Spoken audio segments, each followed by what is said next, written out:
This episode of Nocturne is brought to you with the support of Kind, makers of delicious, healthy snacks using whole ingredients you can recognize and pronounce. Do you ever wake up in the middle of the night super hungry? For me, it's no use trying to go back to sleep. I'll just dream about lasagna. That's why it can be handy to keep a dark chocolate nuts and sea salt Kind bar right next to the bed. You can open it really quietly so as not to wake a bedmate. I timed it, and it takes about 3 minutes to enjoy a whole tasty bar and go back to sleep sated. Also great for a mid-morning snack or after-work commute. I usually carry a Kind bar with me because they're yummy and portable and help keep me from crashing and getting all grouchy and unpleasant. Try a free 10-snack sample box by going to kindsnacks.com/nocturne. All you have to pay is shipping. You'll also get to try Kind's Snack Club, where you'll receive monthly snacks at a discount and get members-only bonuses. Again, that's kindsnacks.com/nocturne.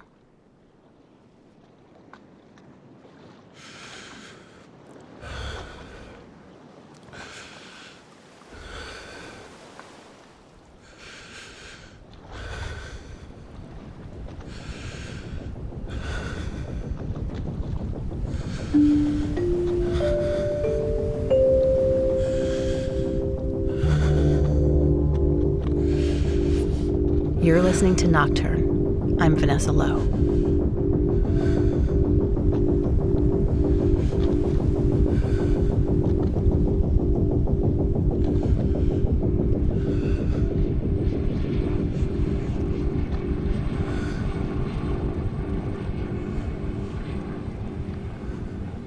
Don't go away.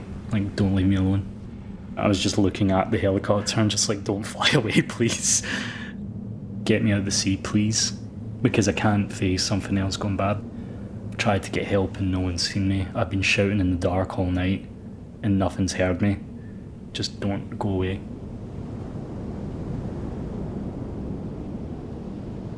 My name is Matthew Bryce. Well, I'm 24 now, but I was 23 when I was lifted out of the sea on the 1st of May.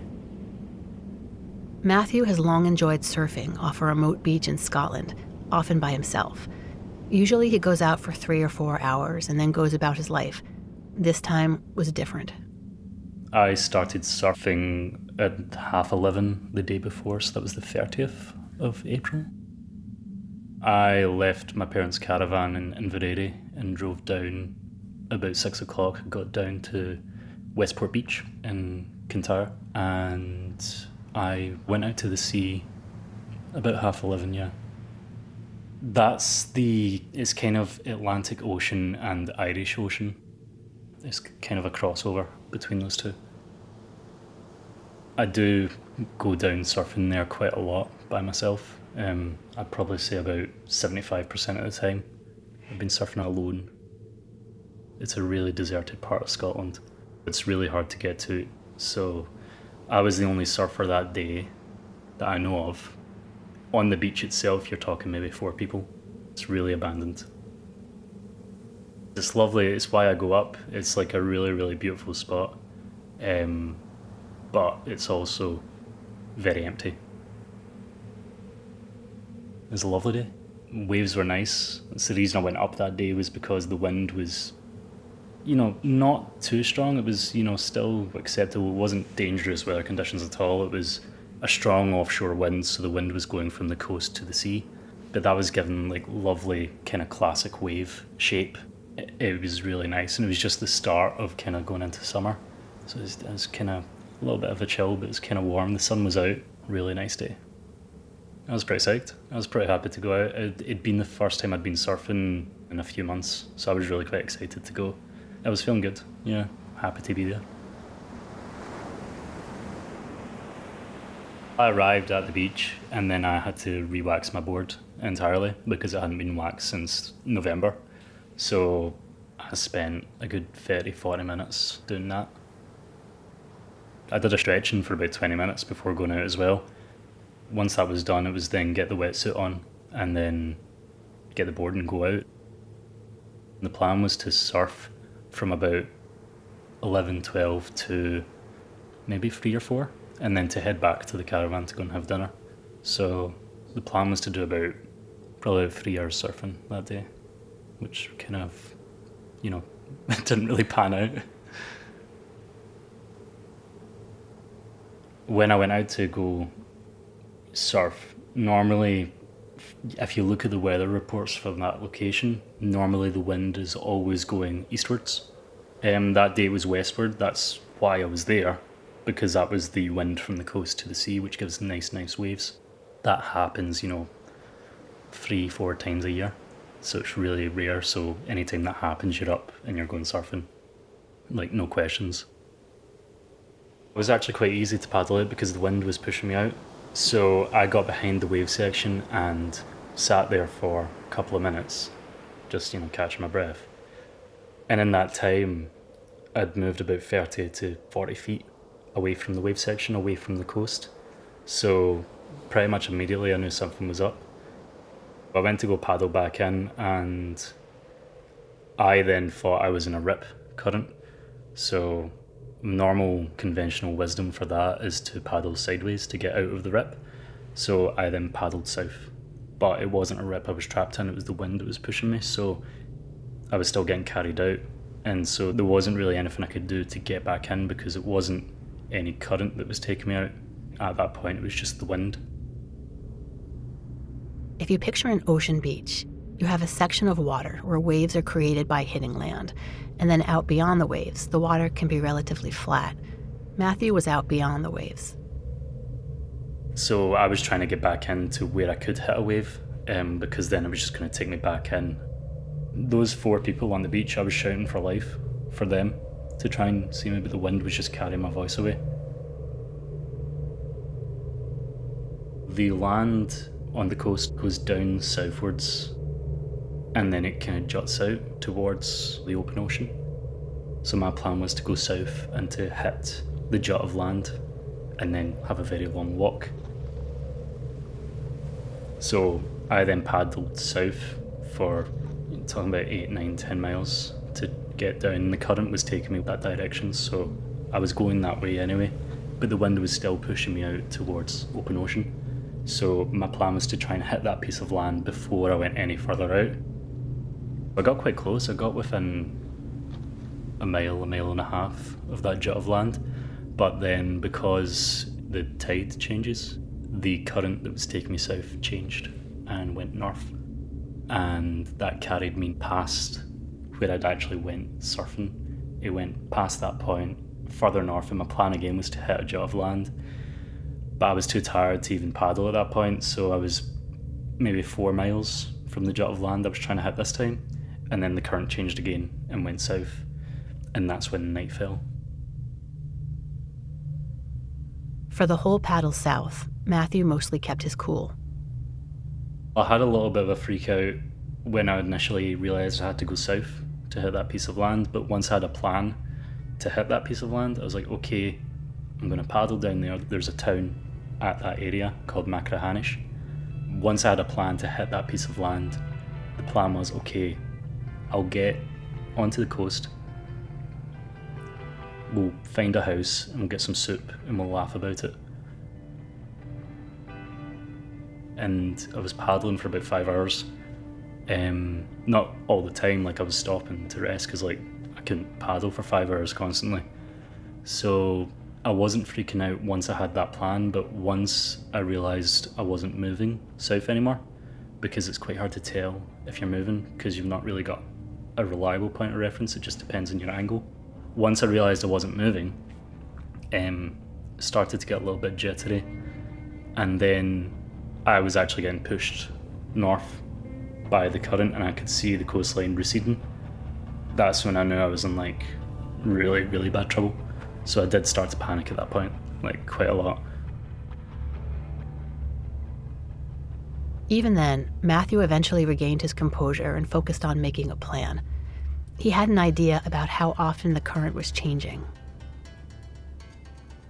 I guess that it was changing every 6 hours, so I thought if I could beat that, then I could maybe get on land. And if I could get on land, the wetsuit would keep me warm overnight. So that was my plan. It wasn't a great plan, but it was all I had.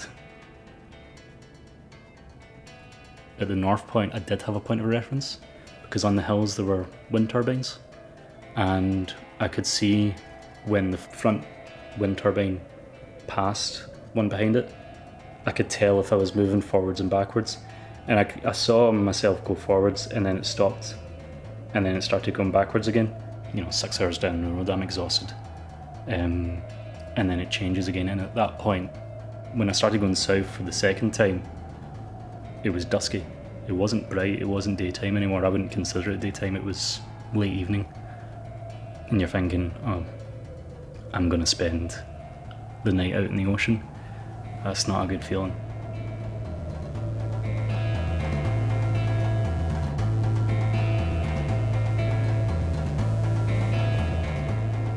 And the only thing I could hear were the waves.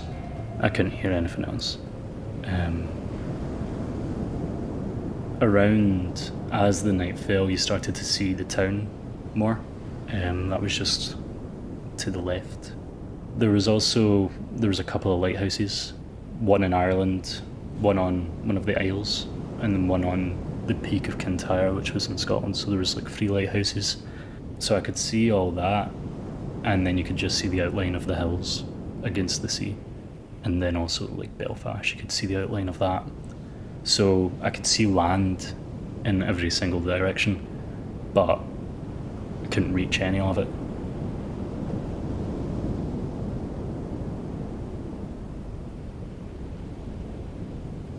And it just went slowly darker and darker. It was kind of golden, and then it went just kind of purple, and then just pitch black. And it was a really, really, really pitch black, because the sea below me was just like nothing.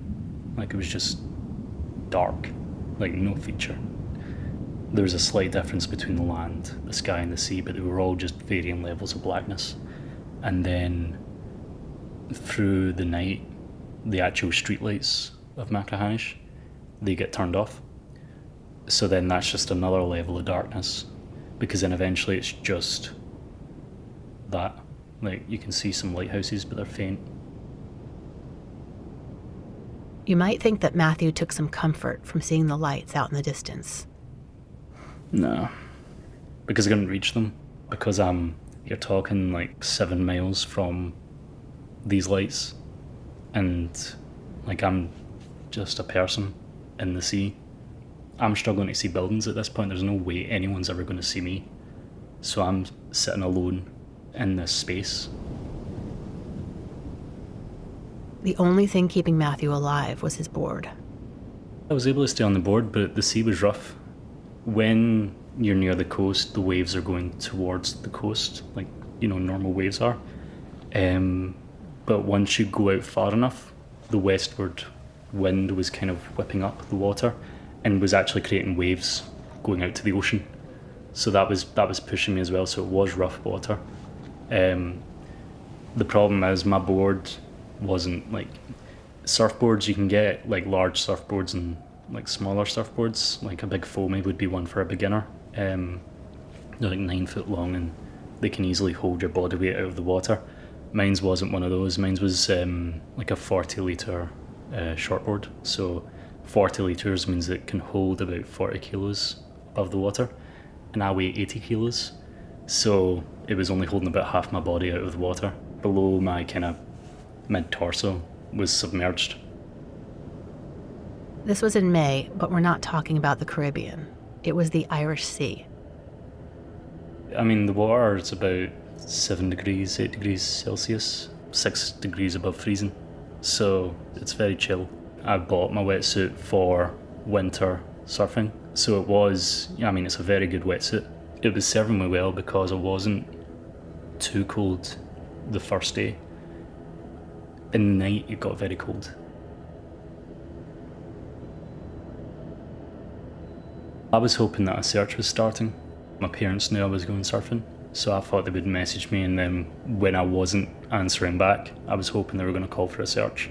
So I was hoping to see someone searching before night fell. It's a weird feeling, because I wasn't in an awful condition at that point. I mean, I was cold and I was thirsty. Hunger wasn't really an issue at that point. I wasn't worried about that. It was more thirst and cold and tired. But I was hoping that a search would start before the night fell, because I didn't really have a plan. it became more of a plan of actually trying to just survive at that point, because I wasn't going to hit land, because the closest bit of land was now Ireland in the direction I was going. The only thing I could do was actually try and keep myself warm. I was trying to do everything just to preserve heat. So my plan at that point was every couple of minutes I would get down and I would paddle for 30 seconds and I would count out 30 seconds, and then I would sit back up and I would wait a couple of minutes. I'd get down and I would paddle for 30 seconds and I would count out 30 seconds, and I would sit back up and I would get back down and I would paddle for 30 seconds and I'd count out 30 seconds. And that lasted for a good 5 hours doing that. When I first started doing that, I was doing every couple of minutes and doing it for 30 seconds, but then it was every 5 minutes, then it was every 10 minutes. So at that point, it was when I was starting to shiver. I would get down and I would paddle. I was very close to just passing out and drowning. 24 hours of like just pure exercise and trying to keep your body warm, it's just pure exhaustion. So I was wanting to pass out. Well, not wanting to, but I was passing out. I have no idea how often I passed out. It was a lot. I was propping my head up on the board and like putting my hand under my chin. So when I would pass out, I would have enough time to, not grab myself and stay on the board, but I would have enough time to keep my head out of the water, because I would fall in, but because I'd had that extra, half second, I was able to keep my head out of the water. What became imperative was not getting separated from the surfboard. If that happened, it was all over. There's a leash that attaches on my right ankle that attaches to the back of the board. So that's about a 7 foot long, plastic cable. It's good that I had that, because there was a couple of times I was out of reach of the board and I had to use that to grab it. The cold was just awful. There wasn't a bit of warmth within my arms or my legs, and it was just awful, awful, awful feeling of being that cold. Like, I wasn't even shivering at that point. I was beyond shivering to try and generate heat because I was just too cold. And then it was just blackness. I couldn't actually see properly because I was quite dehydrated, so I couldn't actually see the sky. There was no moon to light that night. There were some flies that were like glowing blue around my board. So there was a point in the night where I was just kind of washing the water on the board, trying to make them move. So they were just dancing about in the water. To be fair, that could have been completely imagination, but they were kind of just like little blue lights in the water, just around the board. That was a good distraction, actually. The distraction was short-lived. The initial anxiety of being swept out into the open ocean gradually turned to resigned hopelessness. It was just despair, because, I'll be honest, there wasn't really much hope at all when night fell. There were some fishing boats out to sea. I was shouting for help because I was hoping that the wind, which was carrying my voice away from the beach, would carry my voice towards the boats. But no, they didn't hear me at all. The closest thing I've seen to help were those boats and them moving away. Like, it's not even despair that sets in, it's like inevitability of what's going to happen. It wasn't even sadness, it was just, you're going to die. I was convinced I was going to die. So then you start thinking about how you're leaving things with everyone. And sometimes that's not a good thing. Like, you're sometimes thinking about how, even just with your parents, like the last thing you said to them was good night instead of I love you. Something as simple as that, but that digs at your brain. And then throughout the whole process, there'd been 2 parts in my head. And one part was saying, you can do this, don't give up, you can survive. But then there's one niggling part that's saying, you're not going to survive, give up, you're going to die. And as time went on, the dominant part, which was saying you can do this, started shrinking, and then the small part that was saying you're going to die was growing. And in the middle of the night, that was the dominant part. In the darkest, coldest hour, the part of Matthew's brain that was saying give up won. During the middle of the night, I've no idea what time it was, but it was cold. And it wasn't like, a cold day where you've walked through, the street and you've got a chill. It was just pervasive. This kind of, like it's sapping life out of you. And it's just constant, it doesn't stop. It's just seeped into your entire body. And you're tired as well. Absolutely exhausted, and like there's very little willpower there at all. And then you're in this darkness. So then in my head I was just saying goodbye to like my family and my friends. And kind of trying to make peace with it all, just saying, you did the best you could. Give up. And then like I pushed the board away and I started drowning. But the leash tugged on my ankle, and at that point when it started drowning, I went and grabbed it and got it back on the board. And then I was just chastising myself for being stupid because I was exhausted. So then I just started paddling and counting out 30 seconds. And then sitting up and then getting back down, paddling for 30 seconds, trying not to think about it. It kind of kicked me back in because I was just so ready to just fall asleep, and if I'd fell asleep, I would have fell off the board and then I would have drowned. So it was just, it did wake me up in a sense, but it was just, I was lucid when that was happening. It wasn't as if I was in this kind of tired state where I was just like, I don't know, just give up. That was a lucid choice to, do that. Even now, that's a hard thing for Matthew to think about. You just end up chastising yourself. Because, evidently I could go longer. So the fact that I gave up at that point, you kind of chastise yourself for that because you didn't give it your 100%.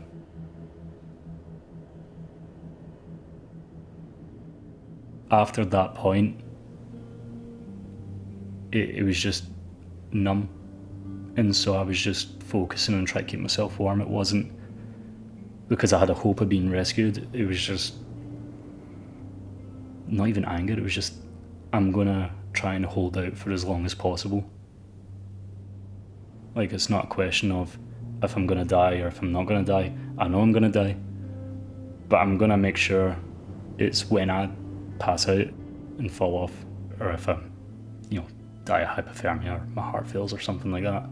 It's not going to be a conscious decision by myself anymore. It's going to be when I'm physically unable to continue. But the feeling that it's going to happen,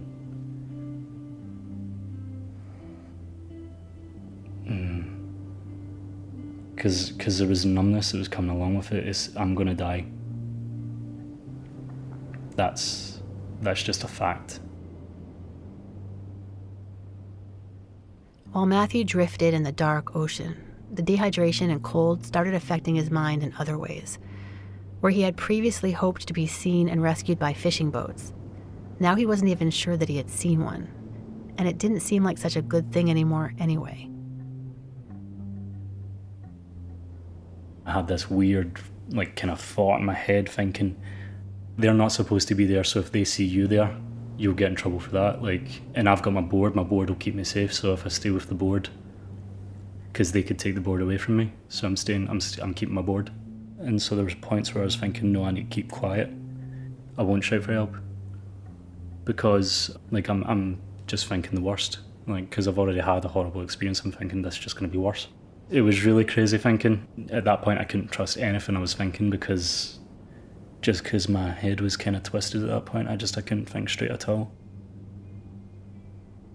Against all odds, Matthew persevered through the night, and the dim hope of being rescued reemerged, if only briefly.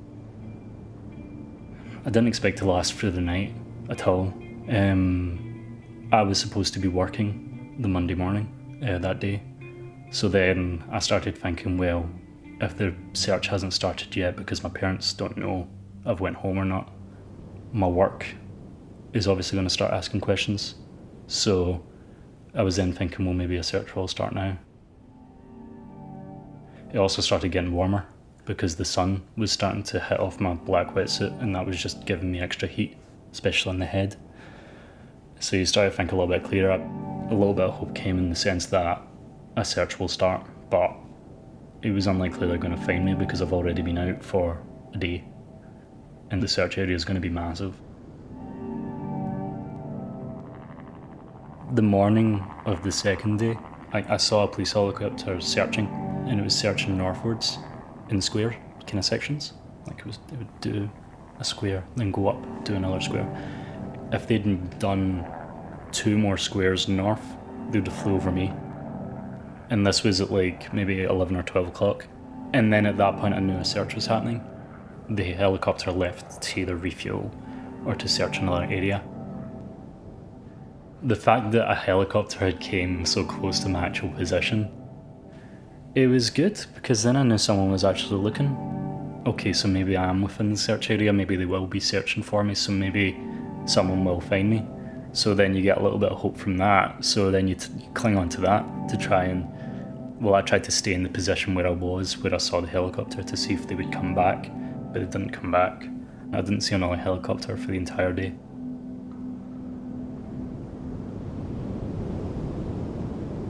The fact the helicopter didn't come back to that area, I don't know if I was imagining it or if I was actually hearing it, but I could hear helicopters, like, very faintly. I had the neoprene hood over my ear, so I pulled it back to see if I could hear if there was a helicopter at all. And I could hear just the faintest kind of chopping of a helicopter. Like, so faint you wouldn't even think it was actually there.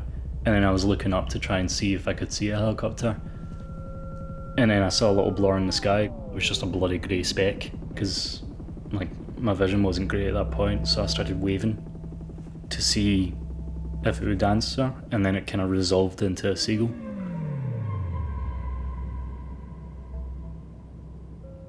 And then the noise went away, so I was like thinking, was I just imagining it? And then you're kind of questioning, well, did that other helicopter happen? Or did I imagine that as well? Because I'm not sure how long I've been conscious. I don't know if I have been conscious or if that's been a dream. Is the search actually happening? And then you start to question it because you're just alone. Like, I don't know if that was a dream or if that was, I'm sure I saw a helicopter and that's just turned into a seagull.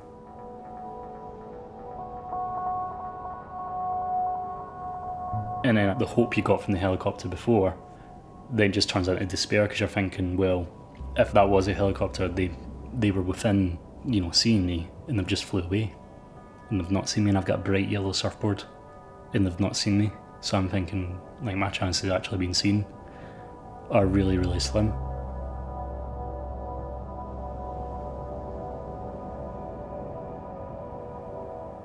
I think I'd settled at that point to just try and hit land, like Ireland, because I wasn't going any other direction. I knew the wind was going to last for at least another 3 days. So at that point was to just either hit land or hit the shipping lane that was between Ireland and Scotland, or to hit the area where the fishing boats were. I was hoping that maybe I'd end up in that rough area and that, I could then get help. It was like a long shot. I'd have probably been hit by a boat. The idea was maybe someone would see me and then, rescue me, because I didn't really have another plan. I was just waiting for the sun to set. Having survived a whole night and a day with just him and his surfboard, Matthew turned his attention to the sky. When it got to the second night, I was trying to tell how much time I actually had. So I was looking at the sun, because if you put your fingers out at an arm's length, how many fingers are between the bottom of the sun and the horizon? That's how many hours you have, roughly. It was getting to sunset. It was beautiful. Just yellow and gold, the light dancing off the waves. It was not entirely dusky, but it was like pre-dusk. It was just about to get to that point where all the colours change and goes dark. I was looking at the sunset and I was thinking, I'm definitely going to die this time. I was thinking, if it's going to get to nighttime this time, I'm not making it for the second night. I can't do that. I'm too cold. I'm already, like, my hands are cramped. They're barely functioning. My legs at this point as well were just cramped and then like a kind of pointing, because I've been kicking. So they were cramped in that kind of pointing position. And my back was starting to cramp as well, so I was slowly paralysing. So I was really just propping my head up and hoping that I didn't get knocked off, because it was getting to the point, if I fell off the board, I'm not getting back up on the board. I hadn't drank water in over a day. I was freezing cold. My brain was saying, just give up. You're just sitting thinking, to be honest. Again, I was just going through this whole evaluation of my life. No, I wasn't happy. I wasn't happy with it, because the things that I really wanted in life, I'd never actually worked towards. Like, I'm wandering aimlessly. And also, it's just because my thinking at that time was just not straight. Like, I was just thinking, I've been just a terrible person. I was thinking that I was leaving things with my family and friends in a horrible way. In my head, I'd said goodbye to all my family and friends. Goodbye, Mum, Dad, I love you all. I was making peace with them in my head. Like, just sitting thinking, watching the sunset. And yeah, it's horrible. And then also, like, it's quite contemplative. I mean, it's not the worst death. Doing something I love, I mean, you sometimes have people that have very, very painful and horrible deaths, and, you can't help but feel sorry for them. For me, I mean, my body was, cold, but it was numb. I'd had time to think about everything, knowing that I was going to die. And not everyone gets that. A lot of people, it's just, and that's them dead. And they don't get time to, think about how they've spent their life or how they've left it with other people. And, like, that's very sad, I think. So in a sense, I was kind of satisfied with the way it was happening. In my head, I was thinking, deal with it, you're going to die anyway, at some point. Yes, it's early, but it's not the worst way to die, so don't be too sad.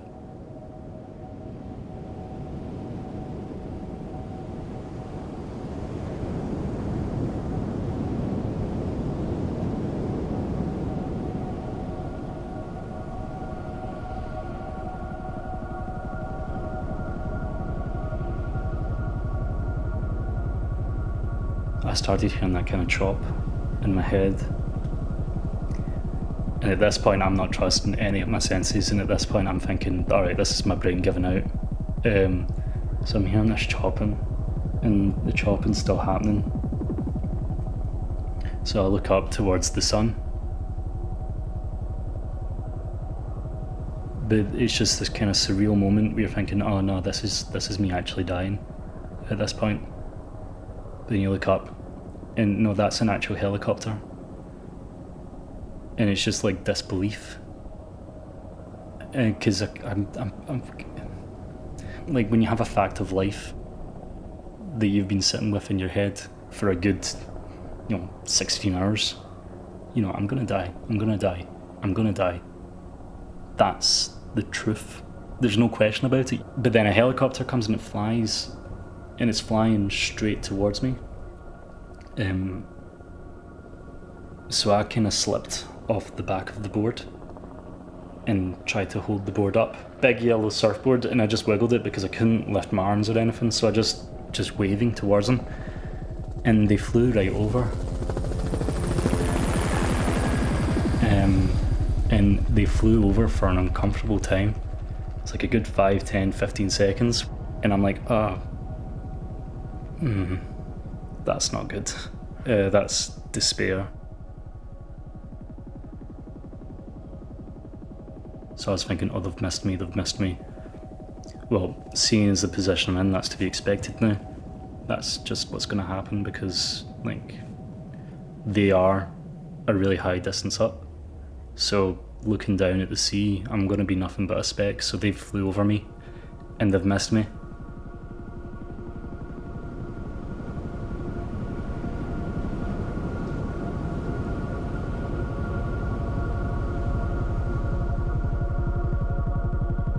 And then they just make this slightest turn, not even a full turn around, just a slight turn and stop.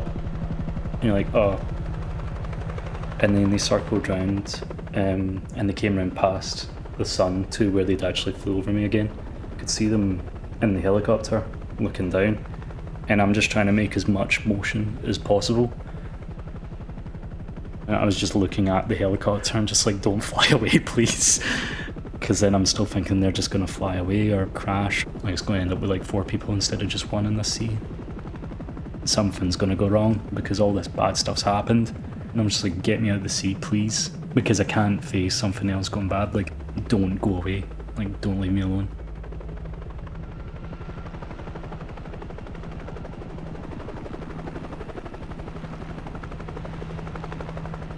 And then the guy at the door of the helicopter, he moved back and he started putting on his dry suit. And then they put a rope down and I was just like,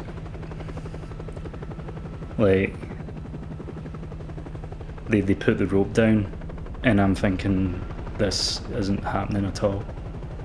Because still in my head is just that part of my brain that's just screaming, you're gonna die, you're gonna die. So they came down, the winchman came down on the rope, and they flew towards me. And I'm getting buffeted by the wind from the helicopter coming towards me. It was just blowing against my face and buffeting the board and the water as well against me. So you started to get that splash from the mist.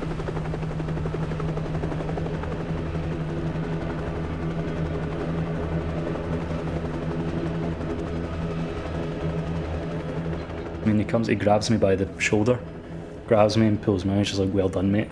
That's what he said. He just said, well done.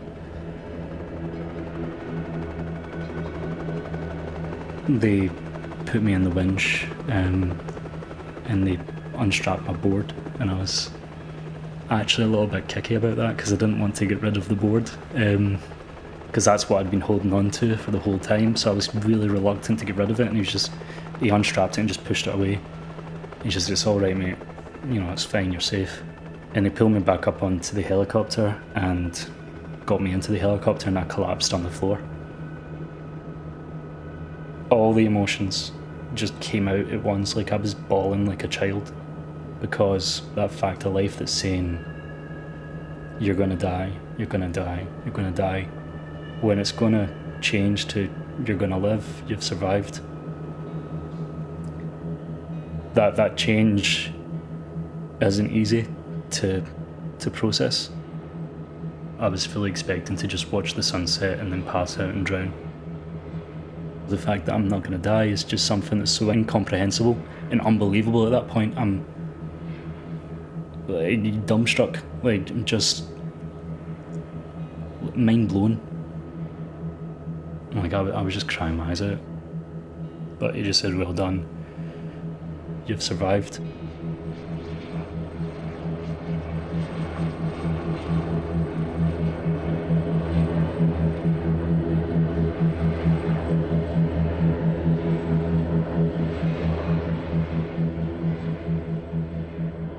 When the Coast Guard finally found Matthew, 16 miles off the coast of Scotland and 13 miles from Ireland, he had been in the water for 32 hours.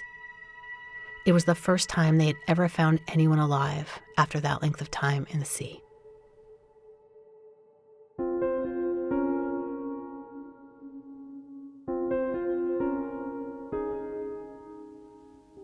If you're going to be doing surfing or like outdoor sports, it's important to take the correct precautions. This whole thing happened because I didn't take them all. In my opinion, you should go surfing with other people. It can be fun on your own, but if you are going surfing, make sure people know where you're going and when you expect to be home. For example, if you go out in the morning and say to a friend or a family member, I want to be out of the water by 1. If you've not messaged them, make sure they know that's a problem and that they should contact the authorities, because a lot of the time with these kind of accidents, people are hesitant to call the authorities, and for them, they'd much rather go out for a false alarm than go out 10 hours later and find someone dead. Also, it might be worth considering taking a personal location beacon. You can activate them and the Coast Guard can track you pretty much as straight as an arrow to your position. if it had been my case I'd had one of them, I would have been found within, say, 2 hours, as opposed to 2 days. 2 days and very lucky to find me. They cost about £200. I don't know what that would be in dollars. You need to ask how much your life is worth.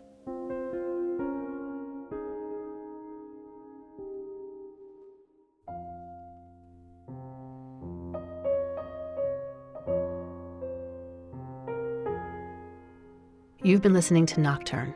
I'm Vanessa Lowe.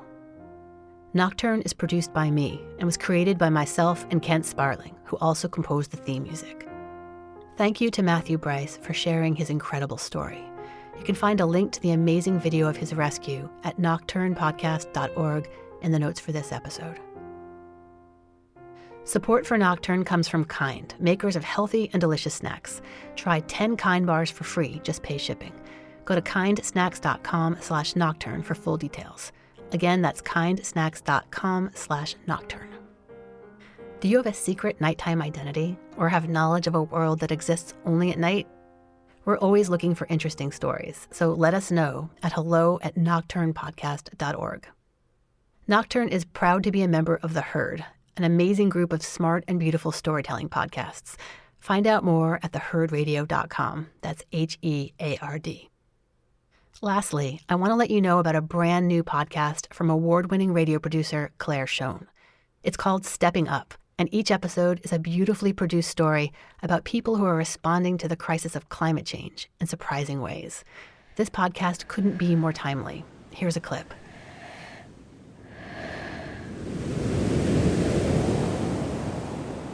"70% of the oxygen that you just took in came from the ocean, which helps us fuel our very selves.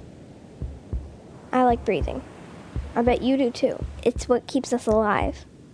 We need to keep our heart beating, and to do that, we need oxygen. So, what do you say?